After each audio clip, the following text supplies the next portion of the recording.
Runcam m'a envoyé sa toute dernière petite caméra FPV, la Swift Mini, et je vous la présente dans cette vidéo.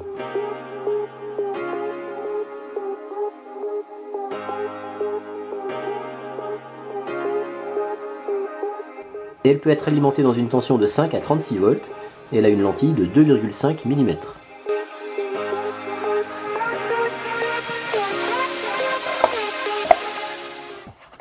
Alors, comme d'habitude, on a une notice. Voici la petite caméra.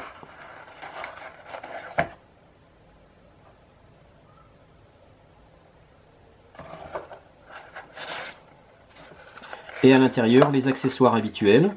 Donc moi j'ai déjà ouvert, c'est pour ça qu'il n'y a plus les petits colliers de serrage. Ici on a un câble avec un joystick qui nous permettra de faire les réglages.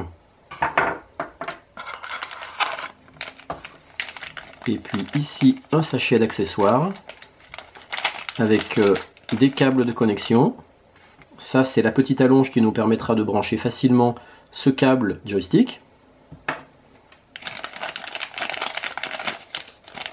On a deux systèmes de fixation qui sont fournis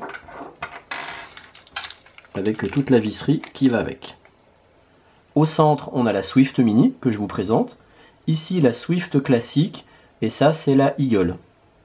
Donc on voit qu'au niveau de la taille, elle est légèrement plus petite, un peu plus ramassée que les anciennes Runcam Swift classiques. Et ici, vu du dessus, on peut également comparer son encombrement.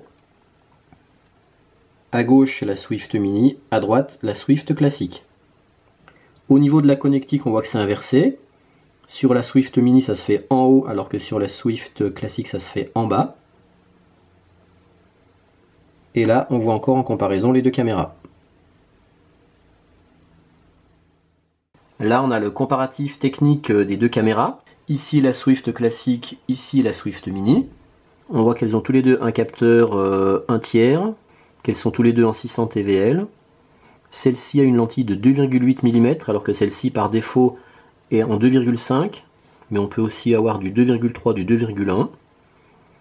Des deux côtés, on est en PAL NTSC, supérieur à 60 dB. On a un système auto-gain contrôle des deux côtés. Backlight compensation pareil des deux côtés. Minimum de lumière 0,01 lux des deux côtés. Un système WDR pareil. Day-night c'est pareil. Alors l'alimentation, attention, c'est pas pareil. Comme je l'ai dit au début de la vidéo, ici c'est du 5,36 volts, alors que celle-là c'était 5,17 volts. Elles font toutes les deux 12 grammes. Donc en fait elle est un petit peu plus petite, elle a un peu moins d'encombrement, mais elle fait le même poids que la Swift. Voici les dimensions, là c'était 26 par 30. Alors que là c'est 22 par 27. Bon, bah maintenant je vais passer la caméra au banc d'essai. Je fais les branchements. Et voilà. J'ai une belle image.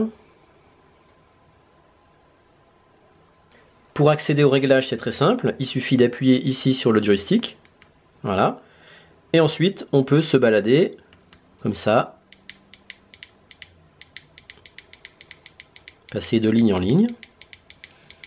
Donc là par exemple, moi je vais lui mettre un titre, Cam Title. Donc j'appuie pour faire. Donc là je suis sur Off. Là je me déplace par là, je passe sur On, je fais OK. Et après je peux sélectionner mes lettres ici, pareil en me déplaçant. Donc moi je vais écrire Tonin. Donc je vais venir chercher le T. Donc là moi je suis un peu à l'envers, c'est comme ça, voilà. Le T, je valide.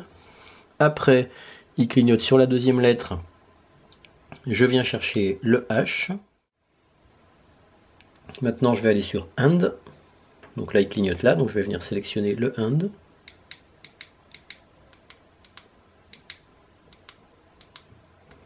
Voilà.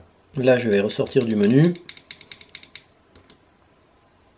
Voilà. Ici, j'ai Tonin qui est là. Après, je peux sélectionner son emplacement, le mettre n'importe où je veux dans l'écran.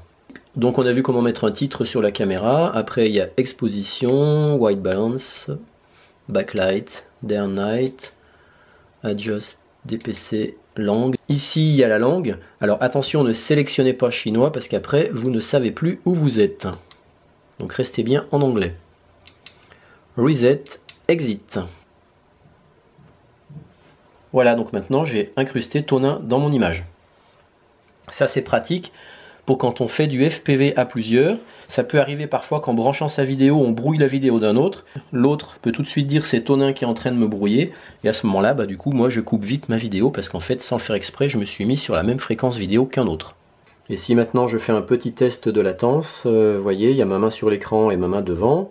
Et il y a très peu d'écart entre le mouvement réel de ma main et le mouvement tel qu'il apparaît sur l'écran.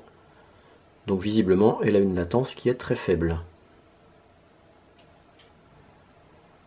Je trouve qu'elle gère très bien les contre-jours, parce que là, vous voyez, j'ai un Velux, et en fait, ça gêne pas du tout. Elle gère bien les couleurs aussi. Coucou.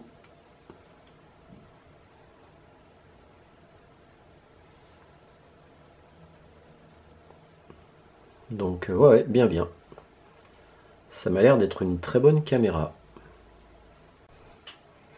Alors l'idéal, ça serait de la tester sur un drone. Mais le problème c'est que pour l'instant moi j'ai pas de drone à équiper parce que tout ce que j'ai c'est déjà équipé, j'ai pas envie de tout redémonter. Mais on voit qu'elle irait sans problème à la place de cette caméra là, ici. Si vous avez des commentaires, n'hésitez pas à commenter. Si vous avez fait des vidéos tests, des vidéos d'essai, n'hésitez pas à les mettre en lien. Ça pourra servir à toute la communauté. Voilà, et ben allez, bye bye!